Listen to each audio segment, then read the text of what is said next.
Assalamualaikum warahmatullahi wabarakatuh. Baiklah, di sini saya akan menjelaskan tentang pengaruh teori Piaget di dalam pembelajaran. Meskipun penelitiannya bukan teori pengajaran, karyanya sangat berpengaruh dalam pendidikan selama paruh kedua abad ke-20. Menurut Piaget, fungsi pendidik adalah membantu anak dalam belajar. Daripada memaksakan informasi, penekanannya adalah pada berbagai pengalaman belajar, mendorong anak untuk aktif, terlibat, dan menciptakan situasi di mana anak dapat mengembangkan kemampuan mentalnya secara alami. 4 implikasi pengajaran yang muncul dari teori Piaget adalah: yang pertama, bahwa fokusnya harus pada proses pembelajaran, bukan pada produk akhir. Yang kedua, pendidik harus menyadari pentingnya peran inisiatif dari diri anak, keterlibatan aktif dalam kegiatan pembelajaran.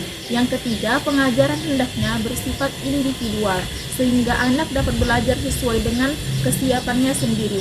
Dan yang keempat, pendidik harus mengevaluasi tingkat perkembangan anak sehingga tugas-tugas yang sesuai dapat ditetapkan. Teori Piaget telah mengubah cara kita memikirkan dan merancang pendidikan. Di banyak negara, standar pendidikan kini mempertimbangkan implikasi pendidikan dari teori Piaget. Namun, pendekatan yang berpusat pada anak dan berfokus pada pengalaman belum menjadi kenyataan di banyak lingkungan pendidikan. Teori perkembangan kognitif Piaget sangat banyak mempengaruhi bidang pendidikan. Implementasi teori pembelajaran kognitif dalam pengajaran IPS dapat diwujudkan untuk merancang atau memodifikasi materi pembelajaran, tujuan pembelajaran, serta metode pembelajaran.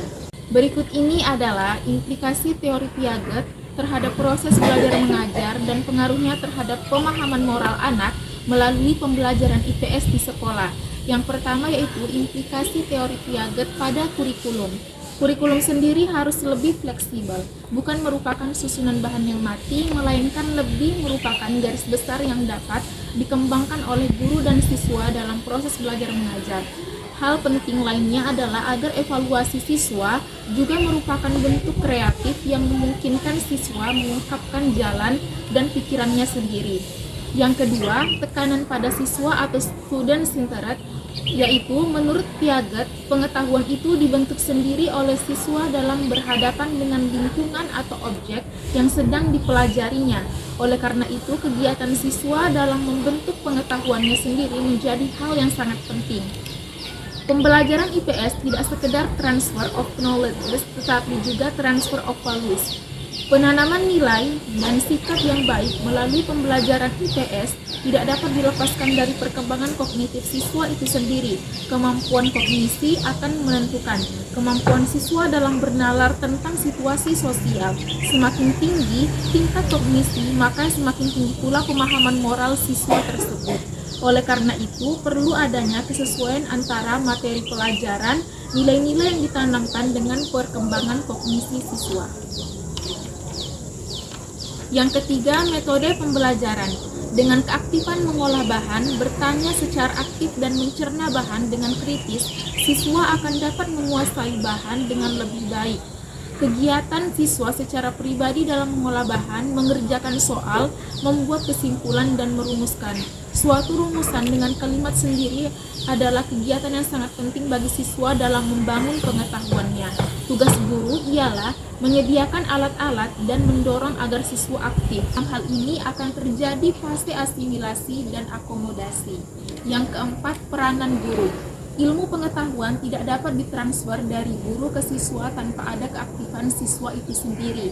Sangat penting seorang guru untuk menciptakan suasana agar murid lebih mudah mengkonstruksi pengetahuannya dari guru yang pendekatan konstruktif, yaitu bahwa dalam pembelajaran semua siswa akan belajar baik dengan melakukan eksperimen, berdiskusi daripada hanya menirukan guru atau melakukan sesuatu secara hafalan. Hal yang perlu diperhatikan dalam orientasi sebagai upaya untuk mempersiapkan guru mata pelajaran IPS adalah penguasaan keterampilan guru. Dalam hal ini terjadi proses asimilasi guru, mengintegrasikan persepsi, konsep atau pengalaman baru ke dalam skema atau pola yang sudah ada di dalam pikirannya. Yang kelima itu teori Piaget pada pendidikan teenager. Menurut Piaget, pikiran anak usia sekolah dasar bukanlah hal yang kosong.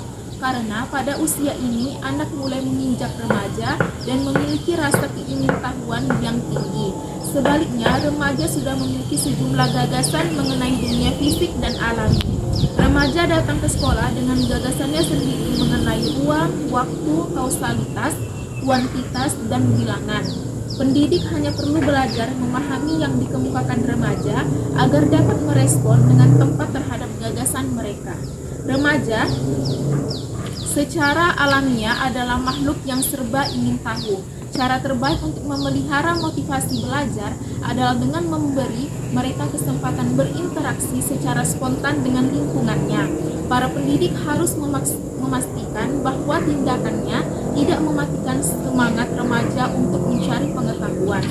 Jadi, teori Piaget di sini yaitu tentang perkembangan kognisi juga mencakup teori tentang perkembangan penalaran moral. Piaget percaya bahwa struktur dan kemampuan kognisi berkembang lebih dulu. Kemampuan kognisi kemudian menentukan kemampuan anak-anak bernalar tentang situasi sosial mereka. Piaget menyatakan bahwa kesadaran moral anak mengalami perkembangan dari satu tahap yang lebih tinggi dan melalui perkembangan umur, maka orientasi perkembangan itu pun berkembang dari sikap heteronom atau bahwasanya peraturan itu berasal dari diri orang lain menjadi otonom dari dalam diri sendiri. Cukup sekian penjelasan dari saya. Wassalamualaikum warahmatullahi wabarakatuh.